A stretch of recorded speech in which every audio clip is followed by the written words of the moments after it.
क्या आप लोग भी टैक्स बचाना चाहते हो अपना? क्या आप लोग भी ऐसे इन्वेस्टमेंट ऑप्शंस को ढूंढ रहे हो जो आप लोगों के टैक्स को बचा सके लास्ट टाइम में? क्योंकि मार्च का महीना चल रहा है और ये फाइनेंशियल ईयर का एंड है, तो हमें दोस्तों काफी फूक फूक के कदम रखना चाहिए। कहीं हम ऐसी इंश्योरेंस पॉलिसी या फिर ऐसी जगह इन्वेस्टमेंट ना कर दे जहां पे हमारा पैसा डूब सकता है, या फिर हमें उस डिजायर्ड जो हमारी थी, जो हमारी नीड थी, उसके हिसाब से रिटर्न ना मिले। तो आज के इस वीडियो में आप लोगों को कुछ ऐसे ऑप्शंस बताऊंगा और इस तरह से बताऊंगा कि आप लोग ज्यादा से ज्यादा टैक्स बचा सको। कुछ सेक्शन भी बताऊंगा एक्स्ट्रा, जहां पे अगर आप लोग उस कैटेगरीज में आते हो तो जरूर कोशिश करना कि आप लोग वहां पे इन्वेस्ट करके या फिर वहां पे पैसे डाल करके टैक्स बचा सको। क्योंकि दोस्तों अगर हम लाखों रुपए कमा रहे हैं, अगर हम टैक्स पे ध्यान नहीं रखते हैं तो हमारी ज्यादा से ज्यादा इनकम टैक्स भरने में ही चली जाती है और फिर हमें ये काफी बर्डन लगने लगता है। तो हमें थोड़ा सा ट्रिकली काम करके पैसे ज्यादा बचाने चाहिए। तो सबसे पहला सेक्शन दोस्तों एटीसी का, जो काफी बड़ा और लार्ज सेक्शन है और इसमें बहुत सारे इन्वेस्टमेंट ऑप्शन आ जाते हैं, लेकिन छूट जो है ना वो काफी कम मिलती है, केवल 1.5 लाख रुपए ही मिलती है। क्योंकि देखिए दोस्तों एटीसी का सेक्शन ऐसा है ना कि यहाँ पे हमारी बहुत सारी नीड्स या फिर कह लीजिए जो गवर्नमेंट हमें ऑफर करती है उसके लिए एक अलग सा सेक्शन बना देना चाहिए या फिर एटीसी को और बढ़ा देना चाहिए। क्योंकि इसमें इतना लिमिटेड अमाउंट है ना कि हम पूरी तरीके से क्लेम नहीं कर पाते और हमें पूरा बेनिफिट नहीं मिल पाता है।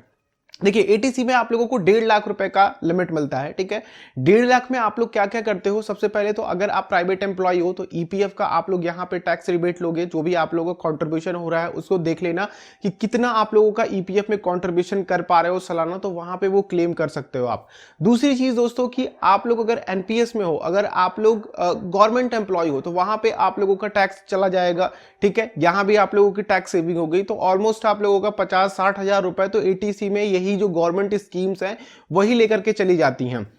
नेक्स्ट चीज कि अगर आप सेल्फ एम्प्लॉयड हो तो आप लोग ओपन कर लो पीपीएफ या फिर आप लोग ओपन कर लो एक ईएलएसएस अकाउंट, एक बढ़िया सा म्यूचुअल फंड देखो, इक्विटी लिंक्ड सेविंग स्कीम देखो और वहां पे एक इन्वेस्टमेंट कर लो। ये मैं इन्वेस्टमेंट की भी बात कर रहा हूं जो बेस्ट ऑप्शन हो सकते हैं आप लोगों की टैक्स सेविंग के लिए और वेल्थ क्रिएशन के लिए। बाकी अगर आप लोग केवल और केवल इन्वेस्टमेंट करके सेव करना चाहते हो तो जो प्राइवेट और गवर्नमेंट एम्प्लॉय उनको मैं कहना चाहूंगा कि आप लोग अपना कंट्रीब्यूशन जो है ना वो थोड़ा म्यूचुअल फंड की तरफ शिफ्ट करो, ईएलएसएस की तरफ शिफ्ट करो, जिससे कि आप लोगों को बढ़िया रिटर्न मिल पाए और पैसों को डाल करके आप थोड़ा सा भूलने की कोशिश करो। उसको भूलने इन द सेंस कि थोड़ा सा लॉन्ग टर्म का समय दो उसको, तो आप लोगों को यहां से बढ़िया रिटर्न भी निकल करके आएगा। नेक्स्ट चीज दोस्तों कि हमें अपनी सिक्योरिटी रखनी है, तो सिक्योरिटी के लिए भी एटीसी सेक्शन काफी ज्यादा इंपॉर्टेंट है। यहां पे आप लोगों के बहुत सारे इन्वेस्टमेंट कवर हो जाते हैं, जैसे कि आप लोगों के इंश्योरेंस, अगर आप लोग लाइफ इंश्योरेंस ले रहे हो तो इसमें आप लोग एटीसी में 1.5 लाख रुपए तक का क्लेम ले सकते हो।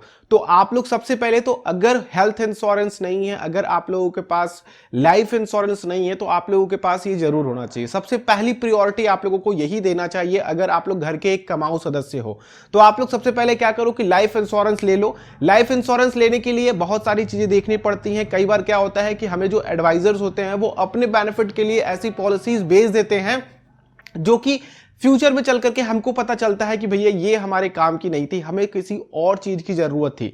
या फिर ऐसी कंपनीज के साथ हम लोग जुड़ जाते हैं जिनका नाम गांव पता ही नहीं होता है और एडवाइजर काफी अच्छे तरीके से आप लोगों को बता देता है, बस आप लोग जाकर के वहां पे ले लेते हो। तो ऐसी कंपनीज से भी आप लोग दूर रखना, खास करके आप लोग उन कंपनीज के साथ जाना जो IRDAI से अप्रूव्ड हो। ऐसी बहुत सारी कह लीजिए कि बैंकिंग सेक्टर की कंपनी है, एनबीएफसी की कंपनी है, जो आप लोगों को ऐसे फालतू के इंश्योरेंस ऑफर करती हैं, काफी सस्ता ऑफर करती है, लेकिन क्लेम देते समय आप लोगों को दिक्कत कर देती हैं।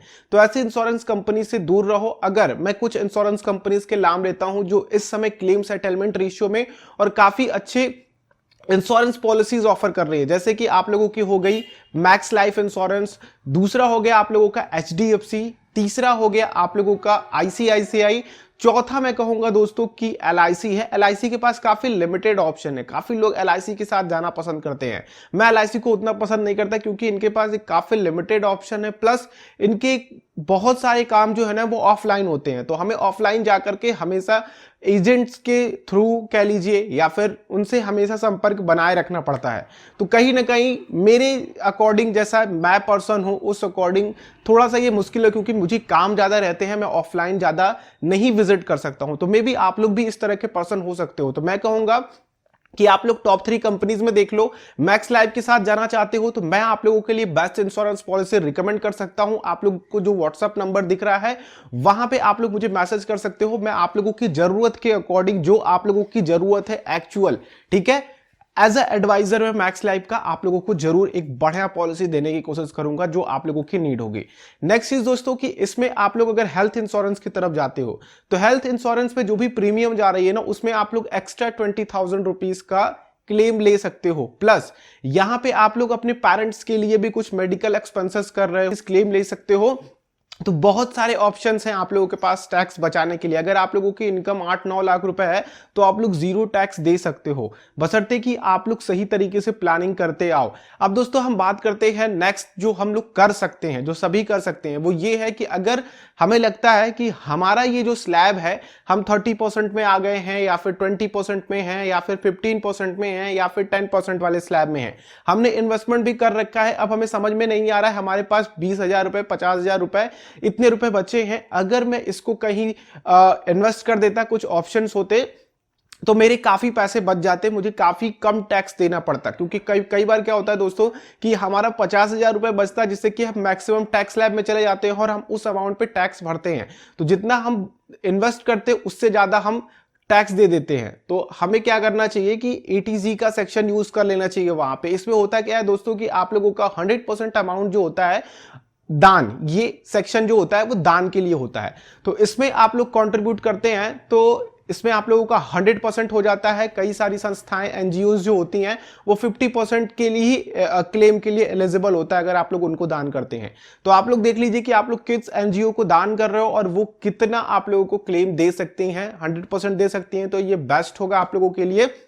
तो इस तरह के कुछ ऑप्शंस हैं जहां पे जाकर के आप लोग देख सकते हो। होम लोन की जो इंटरेस्ट पे कर रहे हो या फिर जो भी आप लोग प्रीमियम दे रहे हो, अगर आप लोग first time home loan buyer हो तो वहां पे 50,000 एक्स्ट्रा आप लोग क्लेम ले सकते हो। अगर आप लोग रॉयल्टी इनकम ले रहे हो या फिर अगर आप लोग कह लो कि कोई पेटेंट क्रिएट करके रखे हो, वहां से इनकम क्रिएट हो रही है, तो 3 लाख रुपए तक का आप लोग वहां पे सेव कर सकते हो। मैं आप लोगों को आने वाली वीडियोस में, अगर आप लोग चैनल को सब्सक्राइब कर लिए हैं और बेल आइकन को क्लिक कर लिए हैं, तो आने वाली वीडियोस में आप लोगों को हर सेक्शन को डिटेल में कवर करूंगा, ठीक है। हर सेक्शन के इन्वेस्टमेंट को भी बताऊंगा, हर इनकम टैक्स एक्ट जो आप लोगों को छूट देती है वो मैं आप लोगों को बताऊंगा। जैसे कि होम लोन वाले में आप लोगों का सेक्शन 24 यूज हो जाएगा, 80EE यूज हो जाएगा जो फर्स्ट टाइम वाले हैं। अगर आपने एजुकेशन लोन ले रखा है या फिर अगर आप लोग एज अ स्टूडेंट कोई भी स्कॉलरशिप लेते हो तो उसके लिए भी क्लेम ले सकते हो।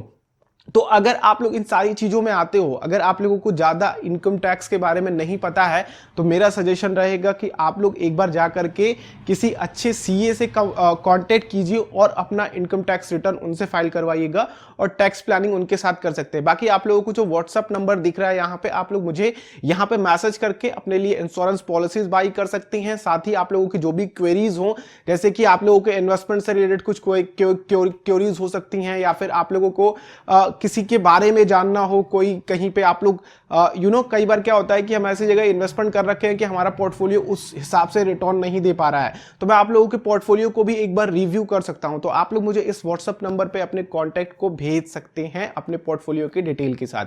तो बस दोस्तों आज के वीडियो में इतना ही रखते हैं। जो भी मैंने आप लोगों को ऑप्शंस बताए हैं, अगर आप लोग इसको सही तरीके से देखते हैं, अगर सभी के एलिजिबल हैं आप लोग, यानी कि सब कुछ आप लोगों के साथ घटित हो रहा है, होम लोन ले रखा है, एजुकेशन लोन ले रखा है, पेटेंट वगैरह है, सब कुछ आप लोगों का है, तो आप लोग कम से कम 13 से 14 लाख रुपए तक पे टैक्स बचा सकते हैं अगर आप लोग पूरे काउंट करेंगे। तो मैं आप लोगों को नेक्स्ट वीडियो में इसके बारे में डिटेल में बताऊंगा, हर सेक्शंस को एक्सप्लेन करके। तो वीडियो अच्छी लगी तो लाइक कीजिएगा, दूसरों के साथ जरूर शेयर कीजिएगा। चैनल पे अगर आप लोग नए हैं तो चैनल को सब्सक्राइब करें और बेल आइकन को क्लिक करेंगे तो आने वाली हर एक वीडियो की नोटिफिकेशन आ सकेंगी। हम लोग नेक्स्ट वीडियो में मिलते हैं, तब तक के लिए आप लोगों का दिन शुभ हो। जय हिंद।